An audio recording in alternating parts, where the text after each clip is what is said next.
拉脱维亚是位于北欧波罗的海地区的一个国家。拉脱维亚这个名字源于古代拉特加利亚人的语言，意为铠甲。拉脱维亚的历史始于公元前9000年左右，第一批人类定居者以狩猎和捕鱼为生，并在河流和湖泊附近建立营地。从公元400年开始，当地居民形成了独特的民族特征。当时在整个欧洲，拉脱维亚海岸是著名的琥珀产地。波罗的海人利用拉脱维亚贸易枢纽的地理位置，用当地生产的琥珀与古罗马交换贵金属。到公元10世纪，波罗的海4大部落开始向封建公国形势迈进。到12世纪，在现今拉脱维亚领土上，至少出现了11个王国。至12世纪末，德国商人试图将信奉异教的拉脱维亚转变为基督教国家。然而，当地人并没有像教会希望的那样轻易皈依基督教。于是，日耳曼十字军被派往拉脱维亚，用武力强迫当地居民改信基督教。经过近30年的征伐，德国人在13世纪初控制了拉脱维亚的大部分地区。当时被征服的地区与爱沙尼亚南部一起组成了十字军国家，被称为利沃尼亚。到1282年，里加成为汉萨同盟的贸易中心。在德意志霸权控制下，现在的拉脱维亚首都里加逐渐发展成为波罗的海南部最大的城市。由于第一批德国定居者是来自德国北部，因此现今拉脱维亚语中有许多介词来自低地德语。随着德国人对被征服民族实行直接统治，古代拉脱维亚人独立部落王国的发展宣告结束。从1297年至1330年间，因里加主教与利沃尼亚骑士团之间的冲突，利沃尼亚地区爆发了内战。利沃尼亚战争结束后，利沃尼亚落入波兰立陶宛联邦的控制之下。虽然当时成立的库尔兰和瑟米加利亚公国被置于波兰立陶宛统治之下，但它仍然保持着相当程度的自治，并在16世纪经历了黄金时代。进入17世纪，波兰立陶宛联邦、瑞典和俄罗斯为争夺波罗的海东部的控制权爆发了战争。波罗的海一直是欧洲北部最为关键的地区，战略地位极为重要。彼得大帝想要扩大俄罗斯进入波罗的海港口的通道，于是征服了爱沙尼亚和利沃尼亚。北方大战爆发的瘟疫使军事行动造成的损失成倍增加，一些地区瘟疫导致高达75%的人口死亡。18世纪时，俄国从瑞典和波兰获取了现拉脱维亚的所有领土。当时因里加的扩建，它成为俄罗斯帝国最大的港口。自1887年起，沙俄政府开始在包括波罗的海在内的所有非俄罗斯省份开展俄罗斯化运动，其目标之一是削弱德国文化在波罗的海地区的影响力。拉脱维亚民族真正的觉醒始于19世纪中叶。当时，一群在塔尔图大学学习的拉脱维亚学生开始组织所谓的拉脱维亚之夜。在此期间，统一的拉脱维亚民族的概念诞生了。拉脱维亚这个名字直到1862年才第一次出现在拉脱维亚文字中。第一次世界大战直接促进了拉脱维亚建国思想的产生。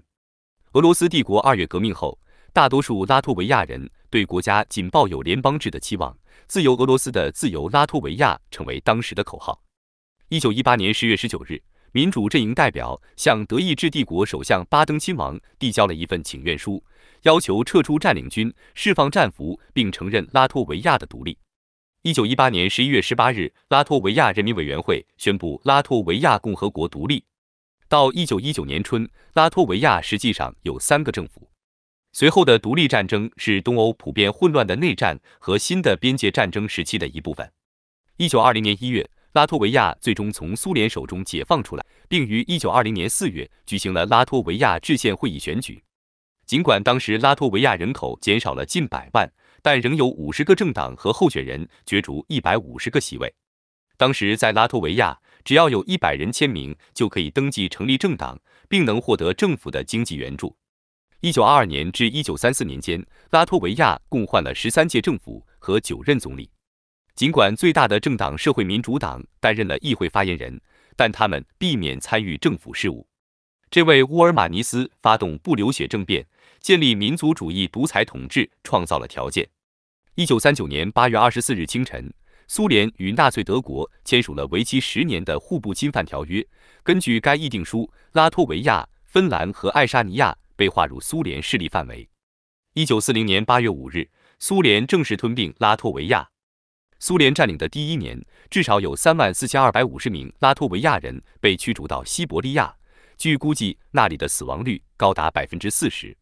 1941年6月22日，德军在巴巴罗萨行动中进攻苏军，拉脱维亚人自发组织起义，为德军提供了支援。随着苏军阵亡、被俘或撤退，拉脱维亚在7月初落入德军手中。德国当局上台后，立即开始消灭犹太人和吉普赛人，大屠杀在拉脱维亚夺走了约85000人的生命。1944年至1945年，苏联重新占领了拉脱维亚。战后时期，由于拉脱维亚拥有发达的基础设施和高素质的专家，莫斯科决定将苏联一些最先进的制造业基地设在拉脱维亚。由于没有足够的人手来运营新建的工厂，大批来自俄罗斯和其他苏联加盟共和国的技术工人来到了拉脱维亚。20世纪80年代后半期，苏联领导人戈尔巴乔夫开始在苏联推行政治和经济改革，这促进了拉脱维亚独立运动的发展。1990年5月4日，最高苏维埃通过了拉脱维亚共和国恢复独立宣言。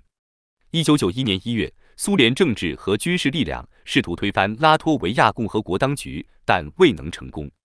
1991年8月21日，拉脱维亚再次宣布独立。拉脱维亚恢复独立后，拉脱维亚按西方模式进行经济体制改革，推行私有化和自由市场经济。从1991年起，拉脱维亚国民经济结构发生了明显变化，服务性行业在整个国民经济中所占的比重已由1990年的31%上升到1994年的51%。由于在宏观调控政策方面的失误，1995年夏拉脱维亚发生金融危机，这时已出现的经济回升势头受到影响。1995年12月新政府组成后，力主恢复与俄罗斯及其他独联体国家的传统经济贸易联系。到1996年，拉脱维亚国民经济略有回升。1998年，拉脱维亚被正式接纳为世界贸易组织成员。自2000年以来，拉脱维亚一直是欧洲 GDP 增长率最高的国家之一。